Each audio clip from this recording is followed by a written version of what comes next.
অনুমেয় অৱসৰকালীন সুবিধা প্ৰদান কৰিবলৈ আমি এক ইউনিফাইড পেঞ্চন আঁচনি প্ৰৱৰ্তন কৰাৰ লগতে ৰাজ্য চৰকাৰৰ কৰ্মচাৰীৰ বাবে ৮ম দৰমহা আয়োগ গঠন কৰিছোঁ।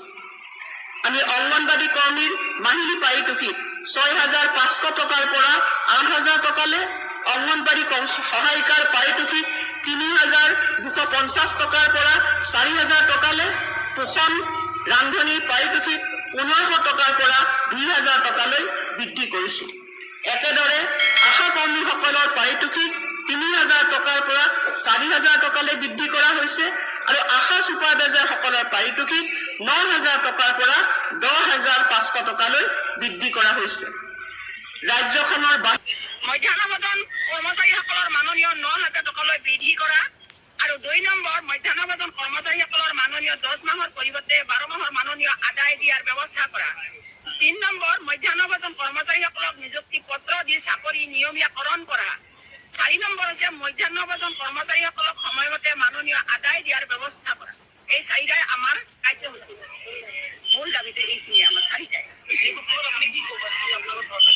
আমাৰ ধৰ্ণা কাৰ্যসূচী আজি আমি গোৱালপাৰা জিলাৰ পৰা আমাৰ গোৱালপাৰা জিলাৰ পৰা 4টা শিক্ষাখণ্ডৰ পৰা আহিছো। আমি ইমান কষ্ট কৰি 150 কিলোমিটাৰ দূৰৰ পৰা আহিছো। আমি আজি এই সচলত গুৱাহাটীত আমি ধৰ্ণা দিব আহিছো। এই ৰ'দত এই গৰমত আমাৰ কিমান দুখৰ বিষয়। আজি 5 চনৰ পৰা আজি আমি 26 চন পালো।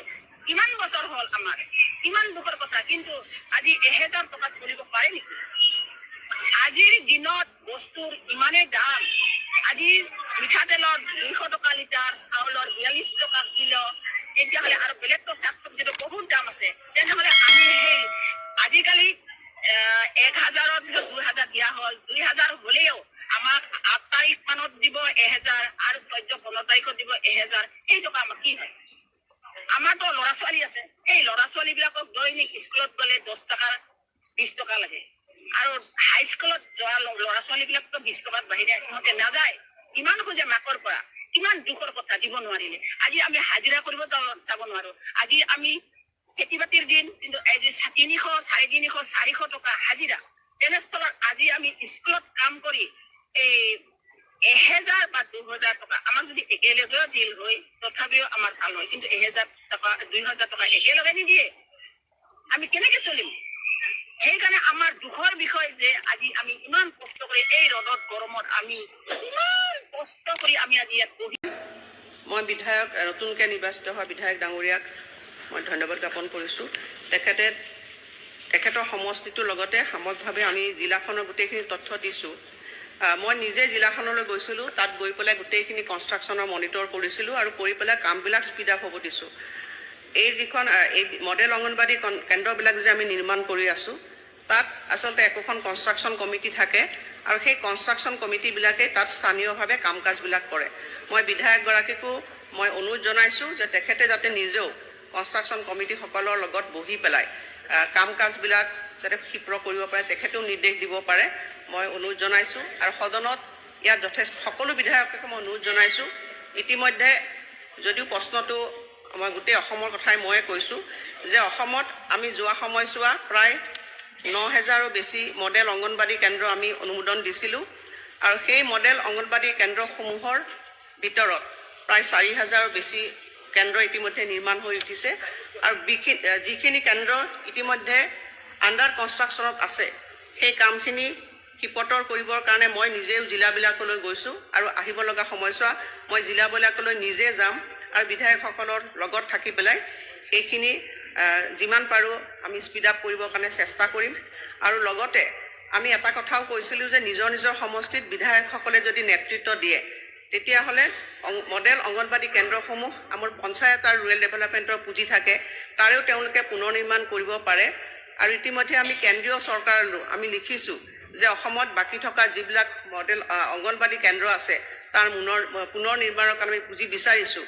আৰু আমি ইতিমধ্যে অসম চৰকাৰকো আমি তেওঁক অনুৰোধ জনাইছোঁ যাতে আহিব লগা সময়ছোৱা আৰু মডেল অংগনবাড়ী কেন্দ্ৰ ৰাজ্যখনত নিৰ্মাণ কৰিবৰ কাৰণে বিভাগক পুঁজি প্ৰদান কৰে। যদি পুঁজি সাপেক্ষে আমি এই নতুনকৈ মডেল অংগনবাড়ী কেন্দ্ৰ আমি ৰাজ্যখনত গ্ৰহণ কৰিবৰ কাৰণে আমি সদায় প্ৰচেষ্টা গ্ৰহণ কৰি আছোঁ।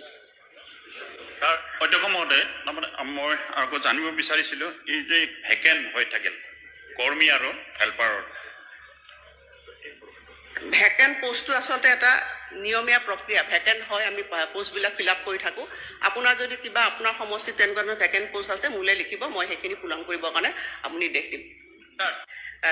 মই এপইণ্টমেণ্টৰ কথাখিনি কৈছোঁ, আমাৰ বৰা ডাঙৰীয়াই সঠিকভাৱে কৈছে, তেখেতে সঠিকভাৱে কৈছে, মোকো কৈছে, মই তেখেতে আশ্বস্ত কৰিছোঁ যে মই এই বিষয়ত চাম যাতে কোনো ধৰণৰ অসুবিধা নোহোৱাকৈ আমি ভেকেঞ্চি পোষ্টবিলাক ফিল আপ কৰিব পাৰোঁ। 1 নম্বৰতে। 2 নম্বৰ কথা, আমাৰ ভূপেন বৰা ডাঙৰীয়াই যিখিনি কৈছে তেখেতক মই অৱগত কৰিছোঁ যে ইতিমধ্যে আমি মডেল অংগনবাড়ী কেন্দ্ৰ আমি সাজিলোঁ, তাৰ কাম চলি আছে। হয়তো অতি কম সময়ৰ ভিতৰতে সেই 9,000 আমি সম্পূৰ্ণ কৰিব পাৰিম। ইয়াত বিধায়কসকলেও সহযোগিতা আছে। আৰু আপোনাক মই জনাবলৈ পাই ভাল পাইছোঁ যে অসমৰ এই মডেল অংগনবাড়ী কেন্দ্ৰই দিল্লীত আমি যেতিয়া ৰিভিউ কৰিছিলোঁ আমাক ভাৰতবৰ্ষৰ ভিতৰতে এটা বেষ্ট মডেল বুলি পেলাই তেওঁলোকে আমাক স্বীকৃতি প্ৰদান কৰিছে। কাৰণ আপোনালোকে জানে যে অসমৰ বাহিৰতো যদি আপোনালোকে যায়, ইমান সুন্দৰকৈ কনষ্ট্ৰাকশ্যন কৰা মডেল অংগনবাড়ী কেন্দ্ৰ ভাৰতবৰ্ষতো পাবলৈ টান। গতিকে মই বিধায়কসকলক বিশেষকৈ ধন্যবাদ দিছোঁ। তেখেতে নিজে এইবিলাক কাৰ্য সম্পন্ন কৰিছে আৰু বাকীখিনিও তেওঁলোকে কৰিব। অসমৰ মুখ্যমন্ত্ৰী ডাঙৰীয়াকো মই জনাইছোঁ যে যিখিনি আৰু থাকি গৈছে সেইখিনিও যাতে আমাৰ বিভাগটোক সেইখিনি কামো যদি আমি আগবাঢ়ি যাব পাৰোঁ পৰ্যায়ক্ৰমে, তাৰ বাবে আমি অনুৰোধ জনাইছোঁ। আমি আশা ৰাখিছোঁ ভৱিষ্যতে হয়তো আমি এইখিনি কামো আগবাঢ়ি যাব পাৰিম। আৰু তৃতীয়তে আপোনালোকক কৈছোঁ যে আজি যিসকল অংগনবাড়ী কৰ্মী আৰু সহায়িকা আছে, যোৱা বাজেট অধিৱেশনত বা বাজেটত ঘোষণা কৰা হৈছিল যে অংগনবাড়ী কৰ্মী সহায়িকাসকল বা আশা কৰ্মীসকলৰ যি ছাৰ্ভিচ, সেই ছাৰ্ভিচৰ ৰিকগনিশ্যন দিছে। আৰু ভাৰতবৰ্ষৰ ভিতৰত অসমেই একমাত্ৰ ৰাজ্য যি বিগত 5 বছৰত অংগনবাড়ী কৰ্মী আৰু সহায়িকাসকলৰ দৰমহা বা মজুৰি বৃদ্ধি কৰিবলৈ সক্ষম হৈছে। গতিকে মই প্ৰথমতে কৈছোঁ যে অংগনবাড়ী কৰ্মী সহায়িকাসকলৰ সকলো ক্ষেত্ৰত চৰকাৰখনে কাম কৰিছে। তেওঁলোকৰ যোৱা সময়ছোৱাত পুঁজি বৃদ্ধি কৰা হৈছে। লগতে তেওঁলোকৰ যিটো ৰিটায়াৰমেণ্ট বেনিফিট, ভাৰতবৰ্ষৰ কোনো এখন ৰাজ্য নাই যি অংগনবাড়ী কৰ্মী সহায়িকাৰ ৰিটায়াৰমেণ্ট এজ আমি 60 ইয়াৰ্ছ কৰিছোঁ আৰু লগত তেওঁলোক ৰিটায়াৰমেণ্ট বেনিফিট দিছে।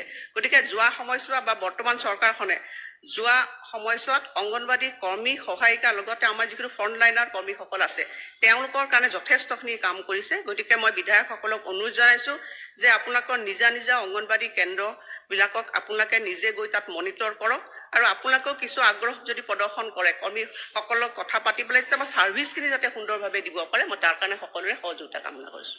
আমিনুৰ ৰছিদ চৌধুৰীৰ এটা ৰিমেপিঙৰ কথা এটা আছিল মেডাম। তেখেতে হ'ব, মই কৈ আছোঁ, তেওঁ এটা ৰিমেপিং কৰাৰ কথা কৈছে। তেখেতে এই কথাখিনি কৈছে যে আমাৰ যেতিয়া সমষ্টি পুনৰ গঠন হৈছে তাৰ পিছত কি হৈছিলে, আমাৰ যিবিলাক ডেভেলপমেণ্ট ব্লকবিলাক আছিলে সেই ডেভেলপমেণ্ট ব্লকৰ ৰিঅৰ্গেনাইজেশ্যন হ'ব লাগে, এডপাৰ হ'ব লাগে, সেই কামখিনি আমি কৰি আছোঁ। সাপেক্ষে আমি এই নতুনকৈ মডেল অংগনবাড়ী কেন্দ্ৰ আমি ৰাজ্যখনত গ্ৰহণ কৰিবৰ কাৰণে আমি সদায় প্ৰচেষ্টা গ্ৰহণ কৰি আছোঁ। তাৰ অধ্যক্ষ মহোদয়, তাৰমানে মই আকৌ জানিব বিচাৰিছিলোঁ এই যে ভেকেণ্ট হৈ থাকিল কৰ্মী আৰু হেল্পাৰৰ ভেকেণ্ট পোষ্টটো আচলতে এটা নিয়মীয়া প্ৰক্ৰিয়া। ভেকেণ্ট হয়, আমি পোষ্টবিলাক ফিল আপ কৰি থাকোঁ। আপোনাৰ যদি কিবা আপোনাৰ সমষ্টিত তেনেকুৱা ধৰণৰ ভেকেণ্ট পোষ্ট আছে মোলৈ লিখিব, মই সেইখিনি পূৰণ কৰিবৰ কাৰণে আপুনি নিৰ্দেশ দিম। মই এপইণ্টমেণ্টৰ কথাখিনি কৈছোঁ, আমাৰ বৰা ডাঙৰীয়াই সঠিকভাৱে কৈছে, তেখেতে সঠিকভাৱে কৈছে, মোকো কৈছে, মই তেখেতে আশ্বস্ত কৰিছোঁ যে মই এই বিষয়ত চাম যাতে কোনো ধৰণৰ অসুবিধা নোহোৱাকৈ আমি ভেকেঞ্চি পোষ্টবিলাক ফিল আপ কৰিব পাৰোঁ। 1 নম্বৰতে। 2 নম্বৰ কথা, আমাৰ ভূপেন বৰা ডাঙৰীয়াই যিখিনি কৈছে তেখেতক মই অৱগত কৰিছোঁ যে ইতিমধ্যে আমি মডেল অংগনবাড়ী কেন্দ্ৰ আমি সাজিলোঁ, তাৰ কাম চলি আছে। হয়তো অতি কম সময়ৰ ভিতৰতে সেই 9,000 আমি সম্পূৰ্ণ কৰিব পাৰিম। ইয়াত বিধায়কসকলেও সহযোগিতা আছে। আৰু আপোনাক মই জনাবলৈ পাই ভাল পাইছোঁ যে অসমৰ এই মডেল অংগনবাড়ী কেন্দ্ৰই দিল্লীত আমি যেতিয়া ৰিভিউ কৰিছিলোঁ আমাক ভাৰতবৰ্ষৰ ভিতৰতে এটা বেষ্ট মডেল বুলি পেলাই তেওঁলোকে আমাক স্বীকৃতি প্ৰদান কৰিছে। কাৰণ আপোনালোকে জানে যে অসমৰ বাহিৰতো যদি আপোনালোকে যায়, ইমান সুন্দৰকৈ কনষ্ট্ৰাকশ্যন কৰা মডেল অংগনবাড়ী কেন্দ্ৰ ভাৰতবৰ্ষতো পাবলৈ টান। গতিকে মই বিধায়কসকলক বিশেষকৈ ধন্যবাদ দিছোঁ। তেখেতে নিজে এইবিলাক কাৰ্য সম্পন্ন কৰিছে আৰু বাকীখিনিও তেওঁলোকে কৰিব। অসমৰ মুখ্যমন্ত্ৰী ডাঙৰীয়াকো মই জনাইছোঁ যে যিখিনি আৰু থাকি গৈছে সেইখিনিও যাতে আমাৰ বিভাগটোক সেইখিনি কামো যদি আমি আগবাঢ়ি যাব পাৰোঁ পৰ্যায়ক্ৰমে, তাৰ বাবে আমি অনুৰোধ জনাইছোঁ। আমি আশা ৰাখিছোঁ ভৱিষ্যতে হয়তো আমি এইখিনি কামো আগবাঢ়ি যাব পাৰিম। আৰু তৃতীয়তে আপোনালোকক কৈছোঁ যে আজি যিসকল অংগনবাড়ী কৰ্মী আৰু সহায়িকা আছে, যোৱা বাজেট অধিৱেশনত বা বাজেটত ঘোষণা কৰা হৈছিল যে অংগনবাড়ী কৰ্মী সহায়িকাসকল বা আশা কৰ্মীসকলৰ যি ছাৰ্ভিচ, সেই ছাৰ্ভিচৰ ৰিকগনিশ্যন দিছে। আৰু ভাৰতবৰ্ষৰ ভিতৰত অসমেই একমাত্ৰ ৰাজ্য যি বিগত 5 বছৰত অংগনবাড়ী কৰ্মী আৰু সহায়িকাসকলৰ দৰমহা বা মজুৰি বৃদ্ধি কৰিবলৈ সক্ষম হৈছে। গতিকে মই প্ৰথমতে কৈছোঁ যে অংগনবাড়ী কৰ্মী সহায়িকাসকলৰ সকলো ক্ষেত্ৰত চৰকাৰখনে কাম কৰিছে। তেওঁলোকৰ যোৱা সময়ছোৱাত পুঁজি বৃদ্ধি কৰা হৈছে। লগতে তেওঁলোকৰ যিটো ৰিটায়াৰমেণ্ট বেনিফিট, ভাৰতবৰ্ষৰ কোনো এখন ৰাজ্য নাই যি অংগনবাড়ী কৰ্মী সহায়িকাৰ ৰিটায়াৰমেণ্ট এজ আমি 60 ইয়াৰ্ছ কৰিছোঁ আৰু লগত তেওঁলোক ৰিটায়াৰমেণ্ট বেনিফিট দিছে। গতিকে যোৱা সময়ছোৱা বা বৰ্তমান চৰকাৰখনে যোৱা সময়ছোৱাত অংগনবাড়ী কৰ্মী সহায়িকাৰ লগতে আমাৰ যিখিনি ফ্ৰণ্টলাইনাৰ কৰ্মীসকল আছে তেওঁলোকৰ কাৰণে যথেষ্টখিনি কাম কৰিছে। গতিকে মই বিধায়কসকলক অনুৰোধ জনাইছোঁ যে আপোনালোকৰ নিজা নিজা অংগনবাড়ী কেন্দ্ৰবিলাকক আপোনালোকে নিজে গৈ তাত মনিটৰ কৰক আৰু আপোনালোকেও কিছু আগ্ৰহ যদি প্ৰদৰ্শন কৰে কৰ্মীসকলক কথা পাতি পেলাই যাতে আমাৰ ছাৰ্ভিচখিনি যাতে সুন্দৰভাৱে দিব পাৰে, মই তাৰ কাৰণে সকলোৰে সহযোগিতা কামনা কৰিছোঁ। আমিনুৰ ৰছিদ চৌধুৰীৰ এটা ৰিমেপিঙৰ কথা এটা আছিল। মেডাম, তেখেতে হ'ব মই কৈ আছোঁ, তেওঁ এটা ৰিমেপিং কৰাৰ কথা কৈছে। তেখেতে এই কথাখিনি কৈছে যে আমাৰ যেতিয়া সমষ্টি পুনৰ গঠন হৈছে তাৰ পিছত কি হৈছিলে, আমাৰ যিবিলাক ডেভেলপমেণ্ট ব্লকবিলাক আছিলে সেই ডেভেলপমেণ্ট ব্লকৰ ৰিঅৰ্গেনাইজেশ্যন হ'ব লাগে, এক পাৰ হ'ব লাগে।